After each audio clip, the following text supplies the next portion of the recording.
لو قلتلك إن في مدرسة في قلب القاهرة بتفتح لوحدها كل سنة في نفس الليلة، الجرس بيرن بس مفيش ولا إنسان جواها، اشترك في القناة واضغط لايك وصلى على النبي علشان القصة الجاية يمكن تكون عنك. ويلا نبدأ الحكاية. المدرسة دي كانت في وسط القاهرة، اسمها مدرسة الراهبات المقدسة.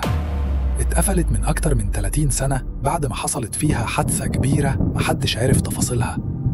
من بعدها المكان بقى مهجور، الناس اللي ساكنين جنبها بيقولوا إن الجرس بيبدأ يرن لوحده بعد نص الليل، وبعدها تنور الفصول كأن فيها حصص شغالة فعلاً.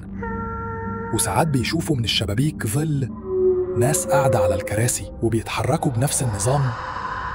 اللي مر بالصدفة من قدامها بيحلف إنه سمع صوت الأبلة وهي بتقول افتحوا الصفحة التانية يا بنات. والأغرب إن الهوا وقتها بيقف تماماً، كأن المنطقة كلها بتتحبس في لحظة سكون غريبة. المفاجأة إن الساعة على 1 بعد منتصف الليل كل الأنوار بتطفي فجأة، والجرس يرن تاني مرة واحدة بس زي صوت وداع. وفي اليوم التاني الصبح الناس بتلاقي الشباك مفتوح، والفصل في دايرة طباشير مرسومة حوالين الكراسي، وفي نصها مكتوب كلمة لاتينية معناها رجعنا الحصة التانية.